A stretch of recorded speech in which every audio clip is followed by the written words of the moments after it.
I'm Jean-Yves Le Gall. I am president of CNES, the French Space Agency, and the president-elect of the International Astronautical Federation.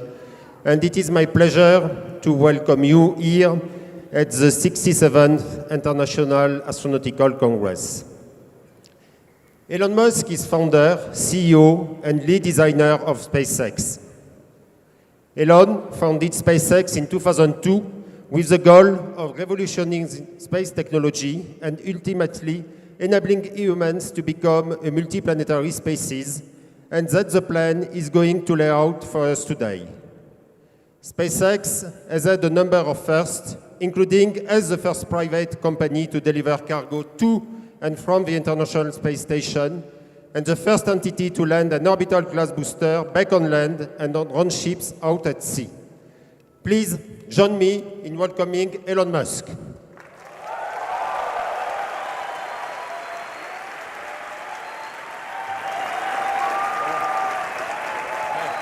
you.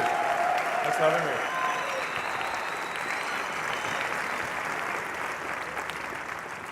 All right, so thank you very much for having me. Look forward to talking about the SpaceX Mars architecture, and what I really want to try to achieve here is to make Mars seem possible, make it seem as though it's something that we can do in our lifetimes, and that you can go. And is there really a way that anyone could go if they wanted to? I think that's really the important thing.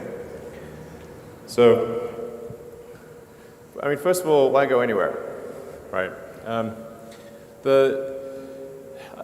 I think there are really two fundamental paths. History is going to bifurcate along two directions. One path is we stay on Earth forever, and then there will be some eventual extinction event. I don't have an immediate doomsday prophecy, but eventually history suggests there will be some doomsday event. The alternative is to become a spacefaring civilization and a multi-planet species, which I hope you would agree that is the right way to go. Yes?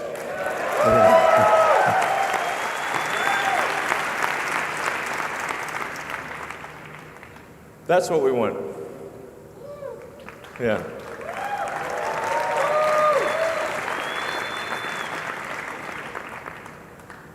So how do we figure out how to take you to Mars and create a self-sustaining city, a city that it's not merely an outpost, but could become a planet in its own right, and for us, thus we could become a truly multi-planet species. Sometimes people wonder, well, what about other places in the solar system? Why Mars? Just to sort of put things into perspective, this is an actual scale of what the solar system looks like. So we're currently in the third little rock from the left. That's Earth. Yeah, exactly. And our goal is to go to the fourth rock on the left. That's Mars. But you can get a sense for the real scale of the solar system, how big the Sun is, and Jupiter, Neptune, Saturn, Uranus, and then the little guys on the right are Pluto and friends. This sort of helps see it not quite to scale, but it gives you a better sense for where things are. So our options for becoming a multi-planet species within our solar system are limited. We have, in terms of nearby options, we've got Venus, but Venus is a high pressure, super high pressure hot acid bath. So that would be a tricky one. Venus is not at all like the goddess. This is not in no way similar to the actual goddess. So it's really difficult to make things work on Venus. Mercury is also way too close to the Sun. We could go potentially on one of the moons of Jupiter or Saturn, but those are quite far out, much further from the Sun, a lot harder to get to. It really leaves us with one option if we want to become a multi-planet civilization, and that's Mars. We could conceivably go to our moon, and I certainly have nothing against going to the moon, but I think it's challenging to create a become multiplanetary on the moon because it's much smaller than a planet. It doesn't have any atmosphere. It's not as resource-rich as Mars. It's got a 28-day day, whereas the Mars day is 24.5 hours. And in general, Mars is far better suited to ultimately scale up to be a self-sustaining civilization. So just to give some comparison between the two planets, that they're remarkably close in a lot of ways. In fact, we now believe that early Mars was a lot like Earth.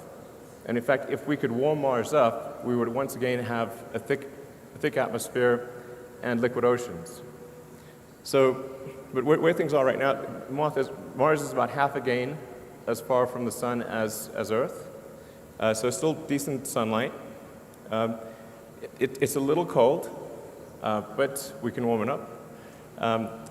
It has a very helpful atmosphere, which in the case of Mars being primarily CO2 with some nitrogen and argon and a few other trace elements, means that we can grow plants on Mars just by compressing the atmosphere.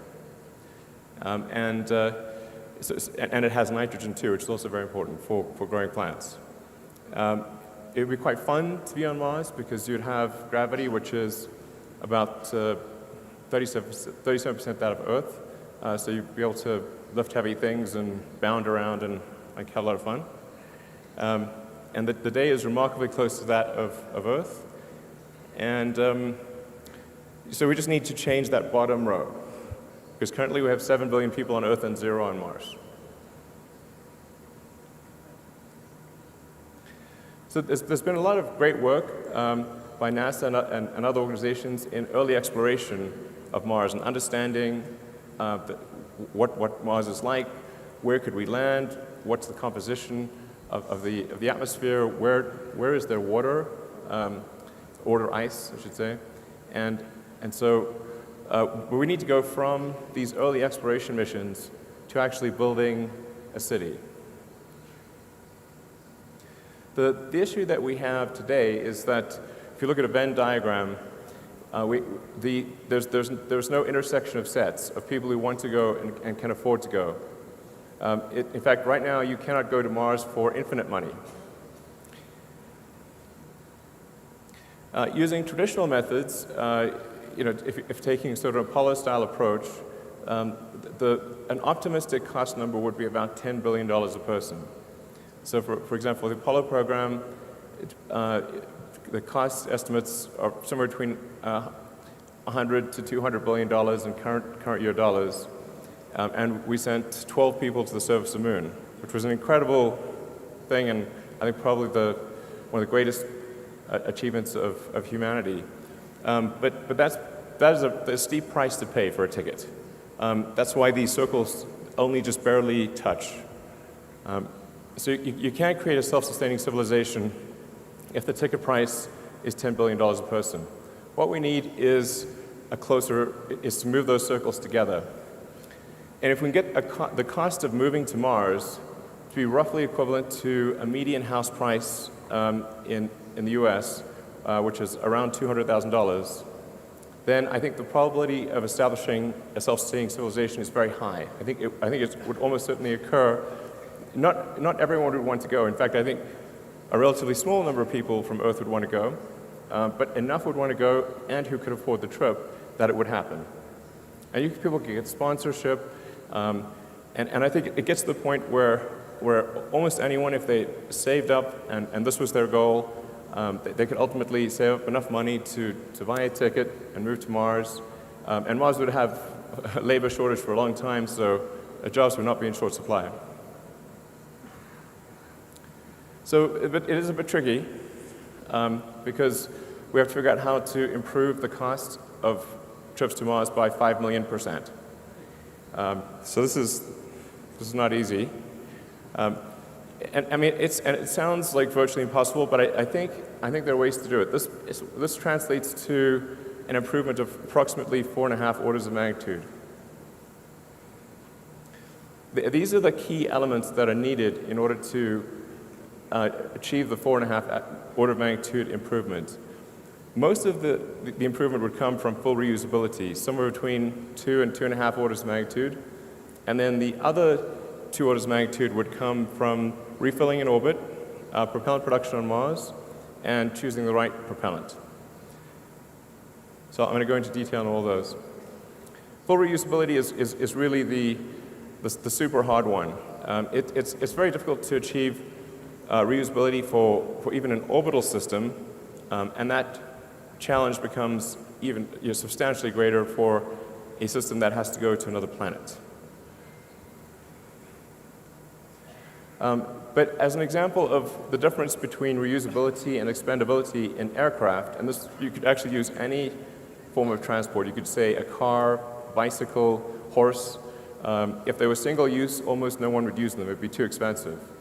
But with frequent flights, you can take something like that, an aircraft that costs $90 million, and if it was single use, you'd have to pay $500,000 per flight. But you can actually buy a ticket on Southwest right now from LA to Vegas for $43, including taxes. So that's a massive improvement. Right there, it's showing a 4 order of magnitude improvement. Now this is harder. The reusability doesn't apply quite as much to Mars because the number of times that you can reuse the spaceship the spaceship part of the system is less often because the Earth-Mars rendezvous only occurs every 26 months. So you get to use the spaceship part roughly every 2 years. Now you get to use the booster and the tanker as frequently as you'd like.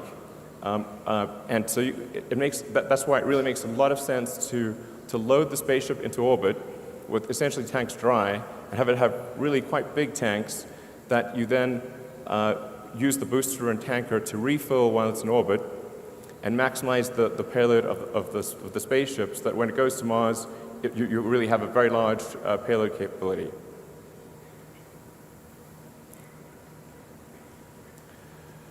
So, as I said, refilling in orbit is one of the essential elements of this. Without refilling in orbit, you would have a half order of magnitude impact roughly on the cost. By half order of magnitude, I think the audience mostly knows, but what that means is each order of magnitude is a factor of 10. So not refilling in orbit would mean a 500% roughly increase in the cost per ticket. It also allows us to build a smaller vehicle and lower the development cost, although this vehicle is quite big, but it would be much harder to build something that's 5 to 10 times the size. It also reduces the sensitivity of performance characteristics of the booster, rocket, and tanker. So if there's a shortfall in the performance of any of the elements, you can actually make up for it by having 1 or 2 extra refilling trips to the spaceship. So it's very important for reducing the susceptibility of the system to a performance shortfall. And then producing propellant on Mars is actually also very obviously important. Again, if we didn't do this, it would have at least a half order of magnitude increase in the cost of a trip, so a 500% increase in the cost of the trip. And it would be pretty absurd to try to build a city on Mars if your spaceships just kept staying on Mars and not going back to Earth. You have this like massive graveyard of ships. You have to like do something with them. So it really wouldn't make sense to leave your spaceships on Mars. You really want to build a propellant plant on Mars and send the ships back. So, and Mars happens to work out well for that because it has a CO2 atmosphere, it's got water ice in the soil, and with H2O and CO2 you can produce CH4, methane, and oxygen O2. So picking the right propellant is also important. Think of this as maybe there's 3 main choices, and they have their merits, but kerosene or rocket propellant grade kerosene, which is also what jets use. Rockets use a very expensive form, a highly refined form of jet fuel, essentially, which is a form of kerosene.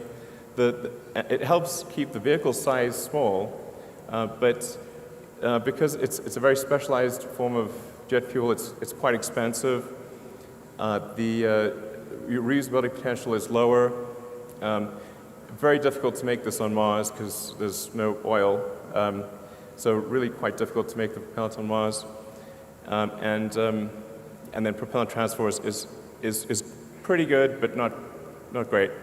Hydrogen, although it has a high specific impulse, is very expensive, incredibly difficult to keep from boiling off because liquid hydrogen is very close to absolute zero as a liquid.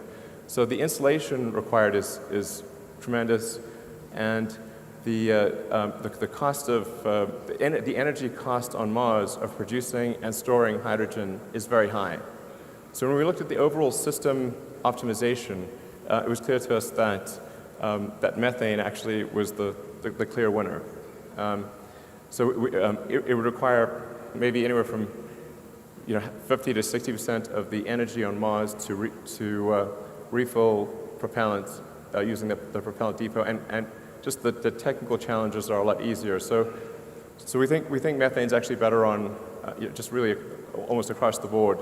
And we started off initially thinking that hydrogen would make sense, but ultimately came to the conclusion that the best way to optimize the cost per unit mass to Mars and back is to use an all-methane system, or technically deep cryomethalogs. So those are the four elements that need to be achieved. Whatever architecture, whatever system is designed, whether by SpaceX or anyone, we think these are the four features that need to be addressed in order for the system to really achieve a low cost per ton to the surface of Mars. And this is a simulation of the overall system.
So what you saw there is really quite close to what we will actually build. It will look almost exactly what you saw, like what you saw. So this is not an artist's impression. These, the simulation was actually made from the SpaceX engineering CAD models.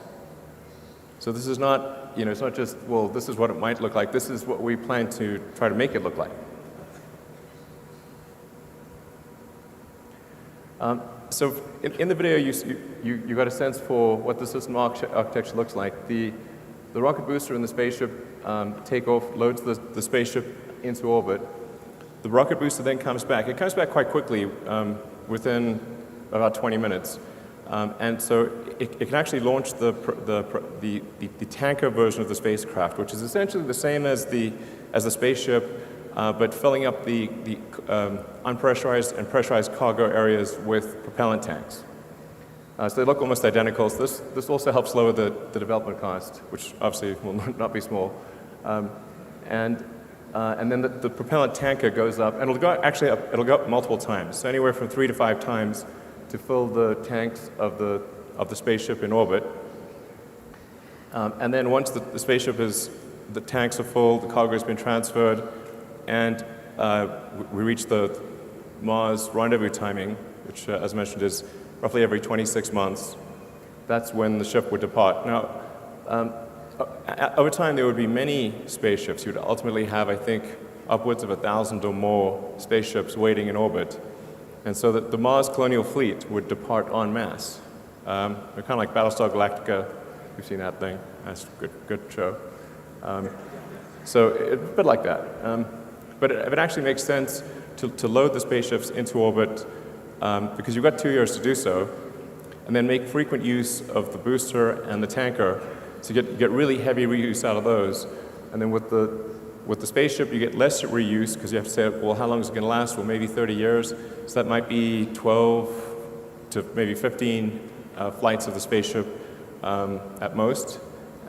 So you really want to maximize the cargo of the spaceship and reuse the booster and the tanker a lot. So anyways, the ship goes to Mars, gets propellant replenished, and then returns to Earth. So I'll go into some of the details of the vehicle design and performance. And I'm going to gloss over, I'll only talk a little bit about the technical details in the actual presentation, and then I'll leave the detailed technical questions to the Q&A that follows. This is to give you a sense of size.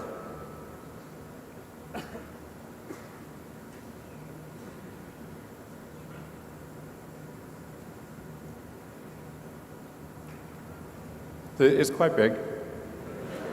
And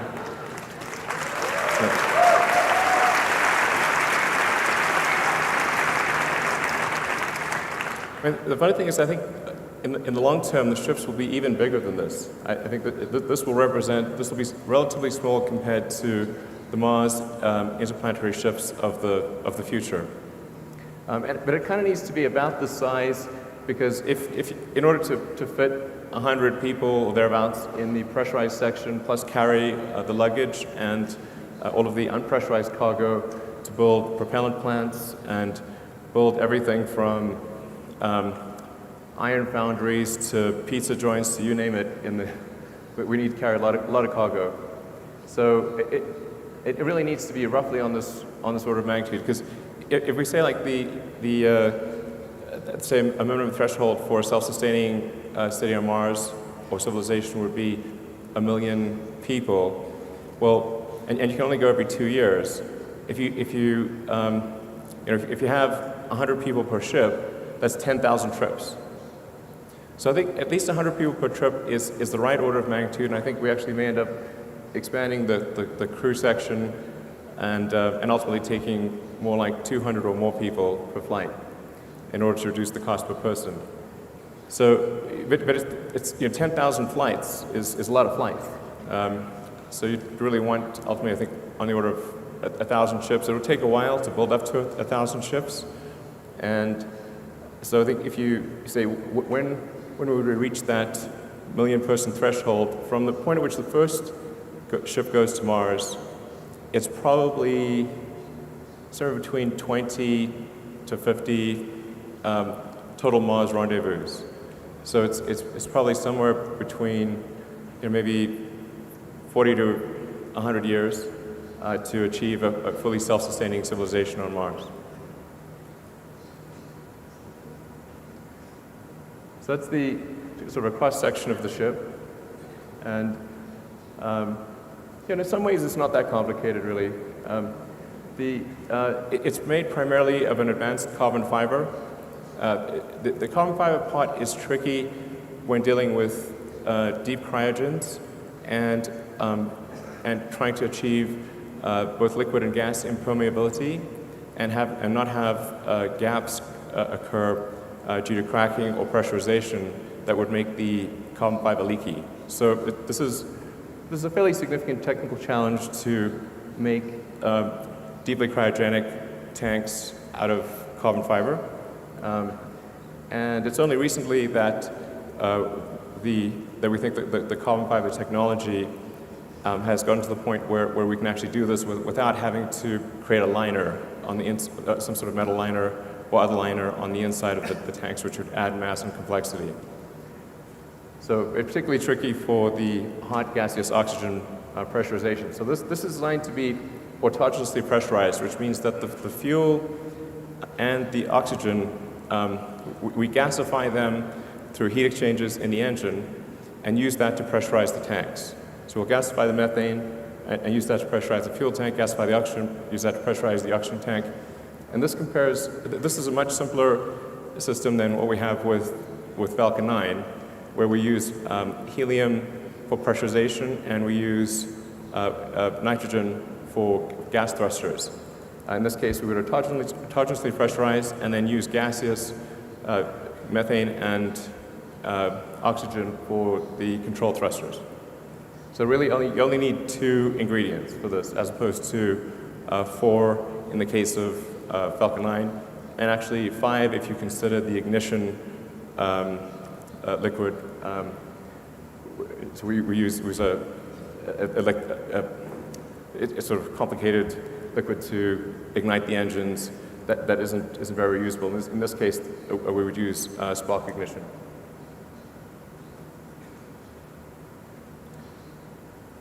So this gives you a sense of vehicles by performance, sort of current and historic. I don't know if you can actually read that, but in expandable mode, the vehicle approach that we're proposing would do about 550 tons and about 300 tons in reusable mode. That compares to Saturn's V max capability of 135 tons. But I think this really gives a better sense for things. The white bars show the performance of the vehicle, like in other words, the payload to orbit of the vehicle.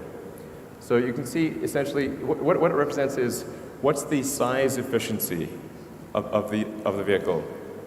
And most rockets, including ours that are currently flying, the performance bar is only a small percentage of the actual size of the rocket.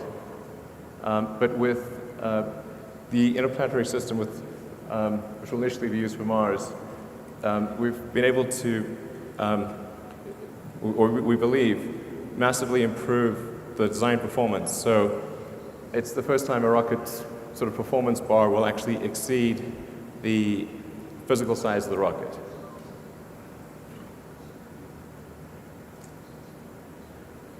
This gives you a more direct sort of comparison. This is the thrust level is quite enormous. We're talking about a liftoff thrust of 13,000 tons. So it'll be quite tectonic when it takes off. But it does fit on pad 39A, which NASA's been kind enough to allow us to use, where because they somewhat oversized the pad in doing Saturn V, and as a result, we can actually do a much larger vehicle on that same launch pad. And then in the future, we expect to add additional launch locations, probably adding one on the south coast of Texas. But this gives you a sense of the relative capability if you can read those.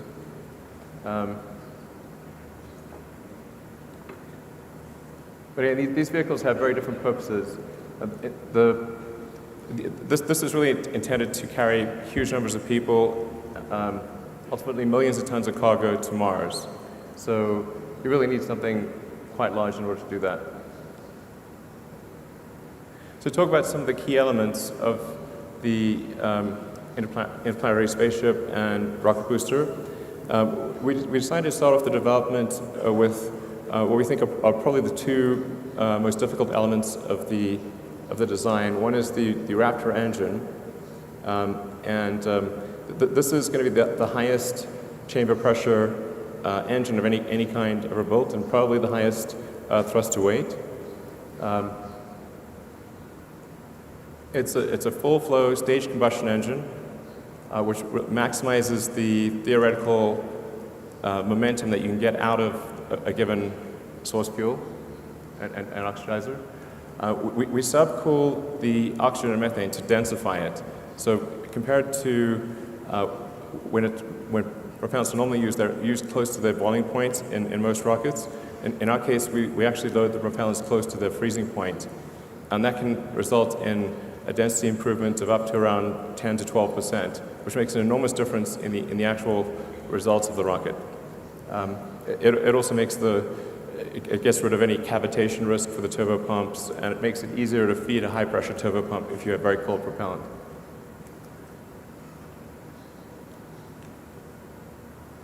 Really, one of the keys here, though, is the vacuum version of Raptor having a 382-second ISP. This is really quite critical to the whole Mars mission. And we're confident we can get to that number, or at least within a few seconds of that number, ultimately maybe exceeding it slightly.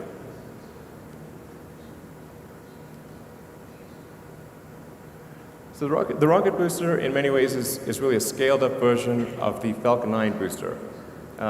You'll see a lot of similarities, such as the grid fins, obviously clustering a lot of engines at the base, and the big difference really being that the primary structure is an advanced form of carbon fiber as opposed to aluminum lithium, and that we use autogenous pressurization and we get rid of the helium and the nitrogen. So this uses 42 Raptor engines.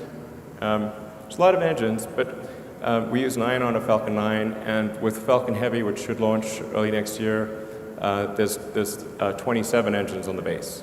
So we've got pretty good experience with having a large number of engines. It also gives us redundancy, so that if some of the engines fail, you can still continue the mission and be fine.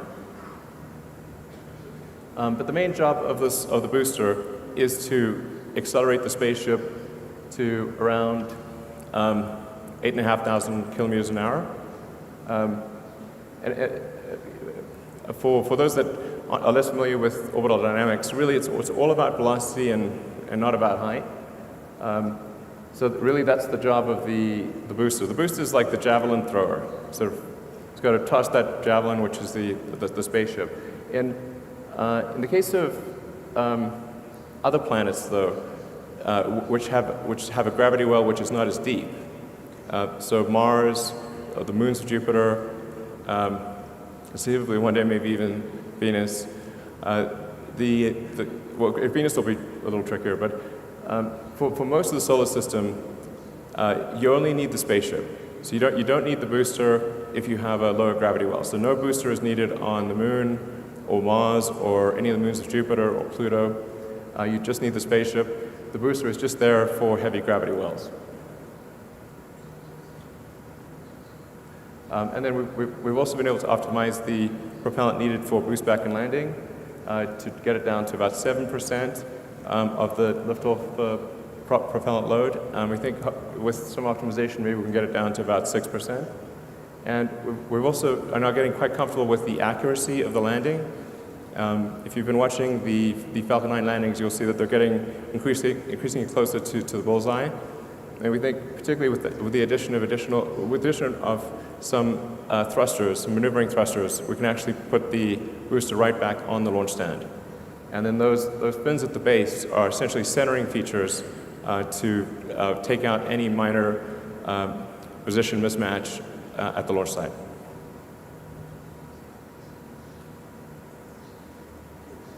So it looks like at the base. So we think we only need to gimbal or steer the center cluster of engines. So there's 7 engines in the center cluster. Those would be the ones that move for steering the rocket, and the other ones would be fixed in position, which gives us the best concentration of we can max out the number of engines because we don't have to leave any room for gimbaling or moving the engines. And like I said, this is all designed so that you could actually lose multiple engines even at liftoff or anywhere in flight and continue the mission safely.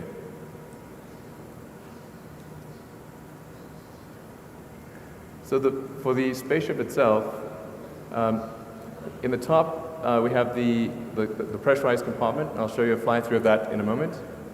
Then beneath that is where we'd have the unpressurized cargo, which would be really flat-packed in a very dense format. And then below that is the liquid oxygen tank. The liquid oxygen tank is probably the hardest piece of this whole vehicle because it's got to handle propellant at the coldest level. And the tanks themselves actually form the airframe. So the airframe structure and the tank structure are combined, as it is in all modern rockets. And in aircraft, for example, the wing is really a fuel tank in wing shape. So that it has to take the thrust loads of ascent, the loads of reentry, and then it has to be impermeable to gaseous oxygen, which is tricky, and non-reactive to gaseous oxygen. So that's the hardest piece of the spaceship itself, which is actually why we started on that element as well, and I'll show you some pictures of that later. So, and then below the oxygen tank is the fuel tank, and then the engines are mounted directly to the thrust cone on the base. And then there are 6 of the high efficiency vacuum engines around the perimeter, and those don't gimbal. And then there are 3 of the sea-level versions of the engine which do gimbal and provide the steering. Although we can do some amount of steering if you're in space with differential thrust on the outside engines. The net effect is a cargo to Mars of up to 450 tons, depending upon how many refills you do with the tanker. And the goal is at least 100 passengers per ship, although I think ultimately we'll probably see that number grow to 200 or more. This chart's a little difficult to interpret at first, but we decided to put it there for people who want to watch the video afterwards and sort of take a closer look and analyze some of the numbers. The column on the left is probably what's most relevant, and that gives you the trip time. So depending upon which Earth-Mars rendezvous you're aiming for, the trip time at 6 kilometers per second, departure velocity can be as low as 80 days. And then over time, I think we'd obviously improve that. Ultimately, I suspect that you'd see Mars transit times of as little as 30 days in the more distant future. So it's fairly manageable considering the trips that people used to do in the old days that routinely take sailing voyages that would be 6 months or more.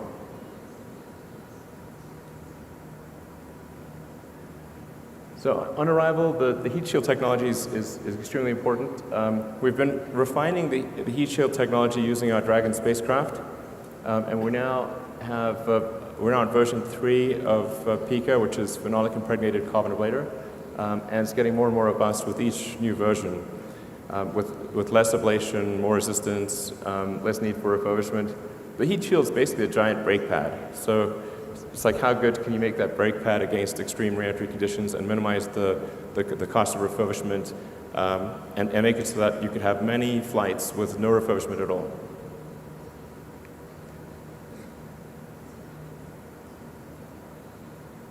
So this is a fly-through of the crew compartment.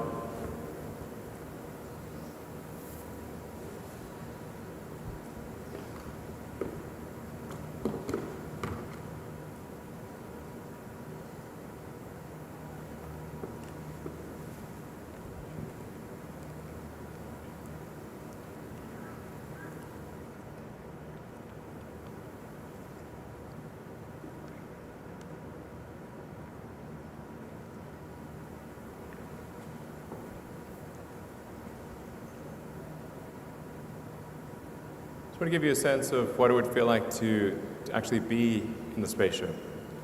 I mean, in order to make it appealing and increase that portion of the Venn diagram of people who actually want to go, it's got to be really fun and exciting, and it can't feel cramped or boring. So the crew compartment or the occupant compartment is set up so that you can do zero-G games, you can float around. There'll be like movies, lecture halls, cabins, a restaurant. It'll be like really fun to go. You're gonna have a great time.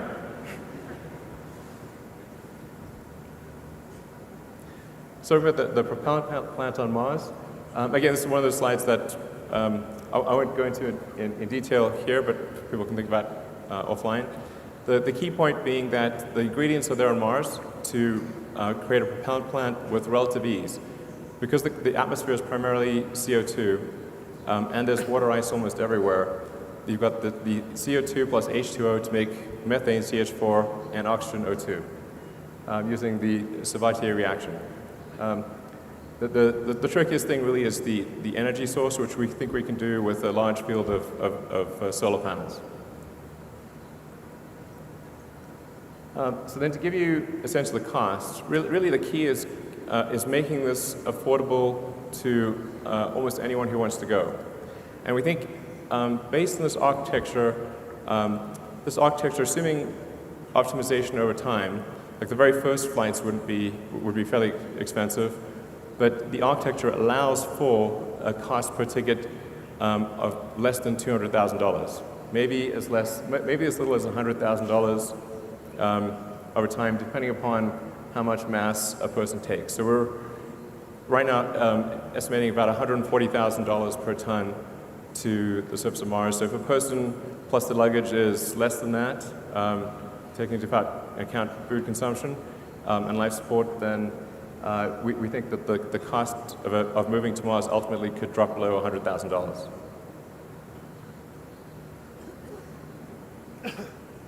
So funding, we thought about funding sources. And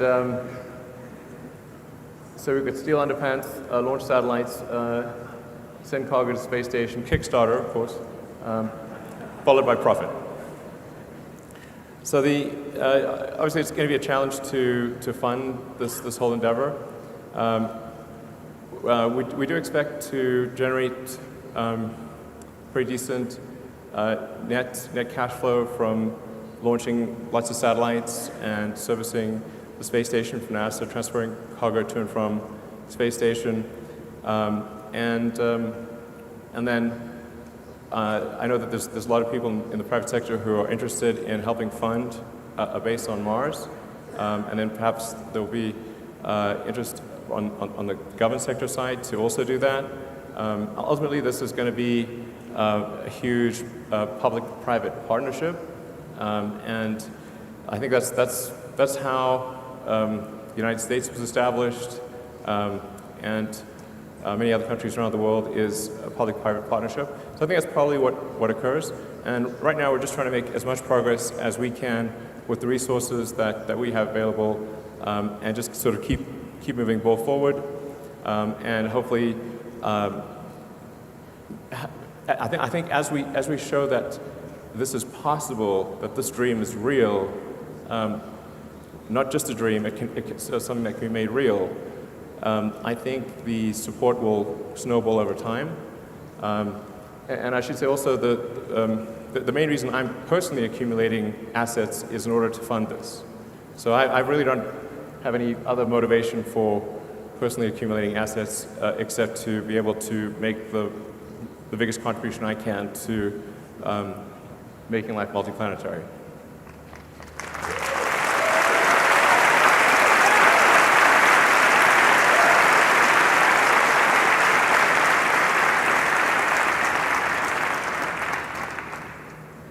Timelines. Not the best at this sort of thing. But just to show you where we started off, in 2002, SpaceX basically consisted of carpet and a mariachi band. That was it. That's all of SpaceX in 2002. As you can see, I'm a dancing machine.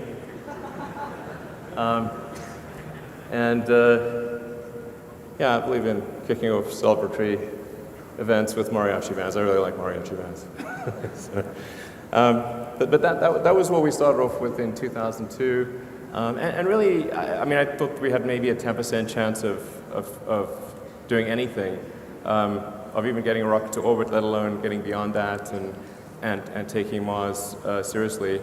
But I came to the conclusion that if there wasn't some new entrant into the space arena with a strong ideological motivation, then it didn't seem like we were on a trajectory to ever be a spacefaring civilization and be out there among the stars. Because in '69 we were able to go to the moon, and the space shuttle could get to low Earth orbit, and then obviously the space shuttle got retired, but that trend line is down to zero. So I think what a lot of people don't appreciate is that technology does not automatically improve.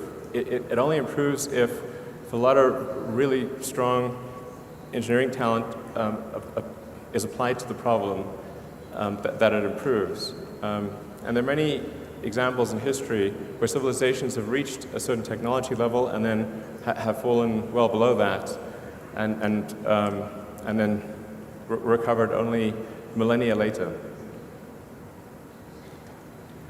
So we go from 2002, where we basically were clueless, and then developed with Falcon 1 the smallest useful orbital rocket that we could think of, which would deliver half a ton to orbit.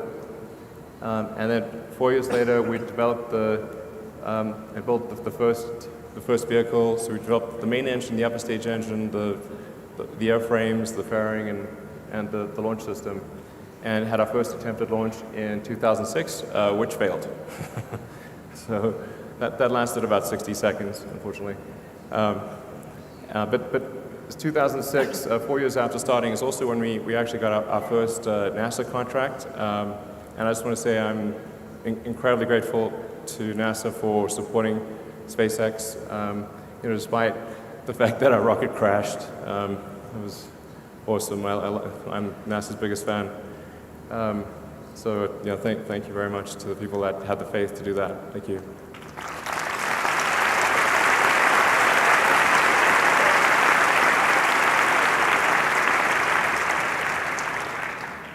So then, 2006, followed by a lot of grief, and then finally the fourth launch of Falcon 1 worked in 2008, and we were really down to our last pennies. In fact, I only thought I had enough money for 3 launches, and the first 3 bloody failed, and we were able to scrape together enough to just barely make it and do a fourth launch, and thank goodness that fourth launch succeeded in 2008. That was a lot of pain. And then also at the end of 2008 is when NASA awarded us the first major operational contract, which was for resupplying cargo to the space station and bringing cargo back. Then a couple of years later, we did the first launch of Falcon 9, version 1, and that had about a 10-ton to orbit capability, so it was about 20 times the capability of Falcon 1, and also was designed to carry our Dragon spacecraft. Then 2010 is our first mission to the space station, so we were able to finish development of Dragon and dock with the space station in 2010. 2010 is expendable Dragon. 2012 is when we delivered and returned cargo from the space station. 2013 is when we first started doing vertical takeoff and landing tests. And then 2014 is when we were able to have the first orbital booster do a soft landing in the ocean. The landing was soft, it fell over and exploded, but the landing, for 7 seconds, it was good. And we also improved the capability of the vehicle from 10 tons to about 13 tons to LEO. And then 2015, well, last year, in December, that was definitely one of the best moments of my life when the rocket booster came back and landed at Cape Canaveral. So that was really, yeah.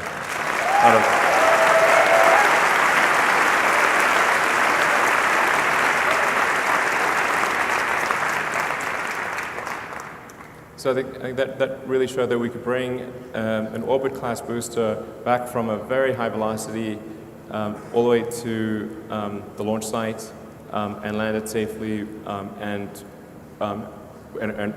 with almost no refurbishment required for reflight. And if things go well, we're hoping to refly one of the landed boosters in a few months. So yeah, and then 2016, we also demonstrated landing on a ship. The landing on the ship is important for the very high velocity geosynchronous missions, and that's important for usability of Falcon 9 because about roughly a quarter of our missions are sort of servicing the space station, and then there's a few other low Earth orbit missions, but most of our missions, probably 60% of our missions are commercial geo missions.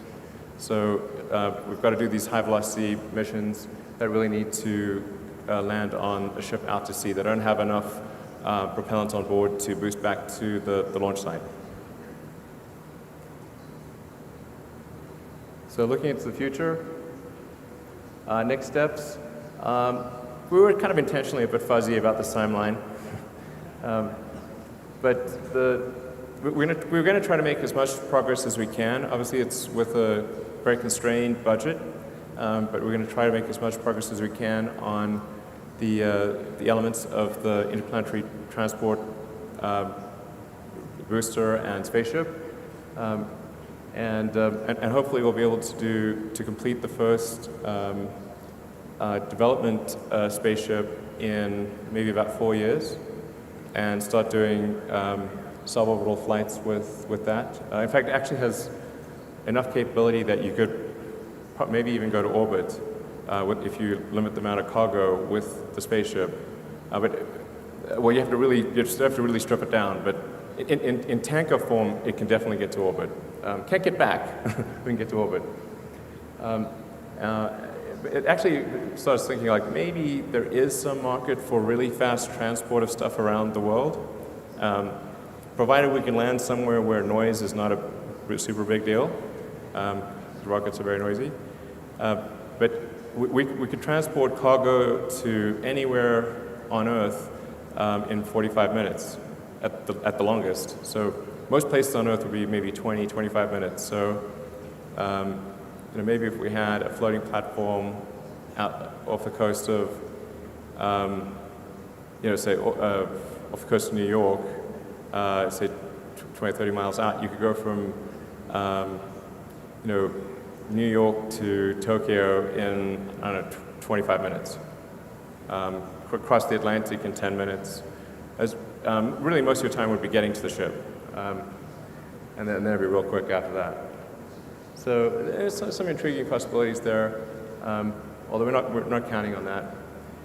And then development of the booster. We actually think the booster part is relatively straightforward because it amounts to a scaling up of the Falcon 9 booster.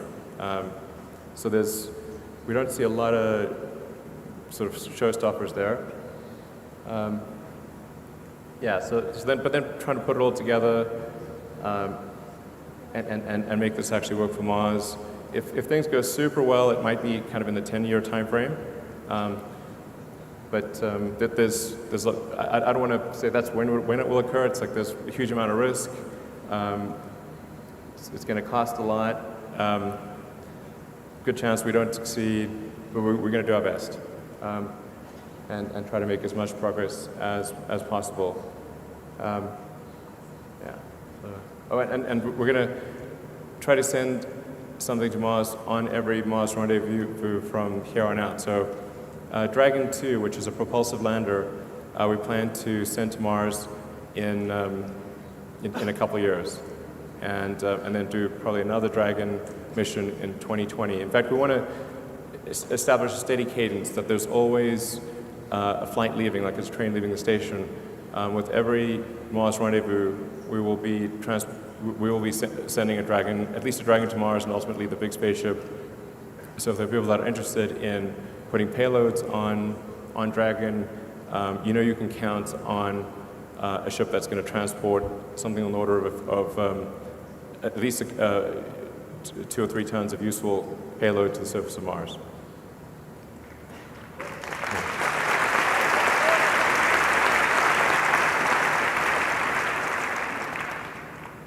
Yeah, so that's part of the reason why we designed Dragon 2 to be a propulsive lander. Is as a propulsive lander, you can go anywhere in the solar system. So you could go to the moon, you could go to, well, anywhere really. Whereas if something relies on parachutes or wings, then you can pretty much only, well, if it's wings, you can pretty much only land on Earth because you need a runway, and most places don't have a runway. And then any place that doesn't have a dense atmosphere, you can't use parachutes. So, but propulsive works anywhere. So Dragon should be capable of landing on any solid or liquid surface in the solar system.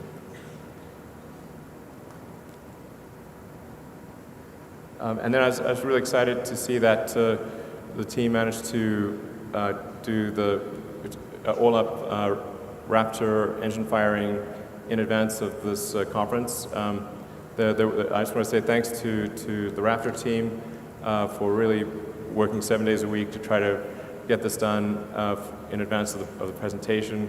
Because I really wanted to show that we've made some hardware progress in this direction. And the Raptor is a really tricky engine. It's a lot trickier than Merlin because it's a full flow stage combustion, much higher pressure. And I'm kind of amazed it didn't blow up on the first firing, but fortunately it was good.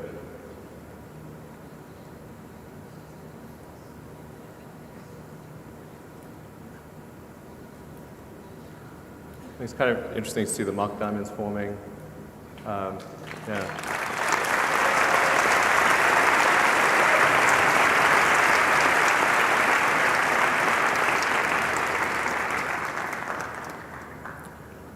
So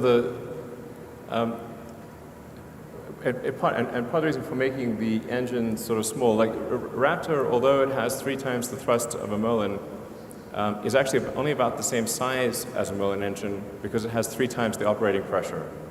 And that means we can use a lot of the production techniques that we've honed with Merlin.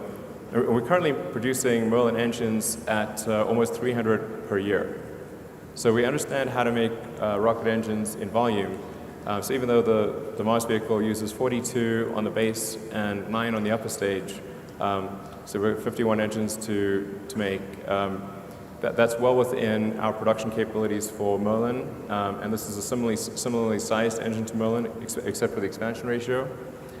So we feel really comfortable about being able to make this engine in volume at a price that doesn't break our budget. And then we also wanted to make progress on the primary structure. So as I mentioned, this is really a very difficult thing to make, is to make something out of carbon fiber. Even though carbon fiber has incredible strength to weight, when you want to then put super cold liquid oxygen and liquid methane, particularly liquid oxygen, in the tank, it's subject to cracking and leaking, and it's a very difficult thing to make. Just the sheer scale of it is also challenging because you've got to lay up the carbon fiber in exactly the right way on a huge mold, and then you've got to cure that mold at temperature, and then it's just really hard to make large carbon fiber structures that can do all of those things and carry incredible loads. So that's the other thing we wanted to focus on was the Raptor, and then building the first development tank for the Mars spaceship. So yeah, like I said, this is really the hardest part of the spaceship. The other pieces are we have a pretty good handle on, but this was the trickiest one, so we wanted to tackle it first. You get a size for how big the tank is. It's really quite big. Also, big congratulations to the team that worked on that. They also were working 7 days a week to try to get this done in advance of the IAC. So that we managed to build the first tank, and the initial tests with cryogenic propellant actually look quite positive. We have not seen any leaks or major issues. This is what the tank looks like on the inside.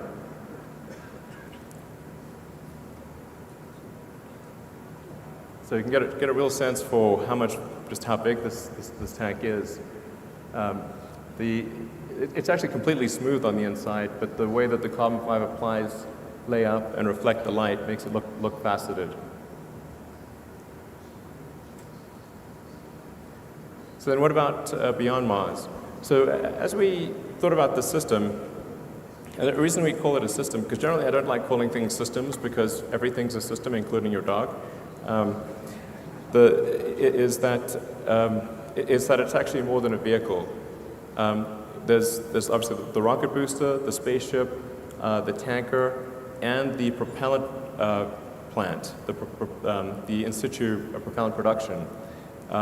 If you have all of those four elements, you can actually go anywhere in the solar system by planet hopping or moon hopping. So by establishing a propellant depot in the asteroid belt or on one of the moons of Jupiter, you can make flights from Mars to Jupiter, no problem. In fact, even without a propellant depot at Mars, you can do a flyby of Jupiter without a propellant depot. But by establishing a propellant depot, let's say Enceladus or Europa or any of there's a few options, and then doing another one on Titan, Saturn's moon, and then perhaps another one further out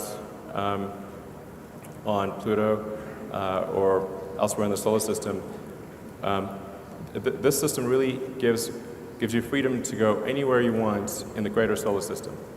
So you could actually travel out to the Kuiper Belt, to the Oort cloud.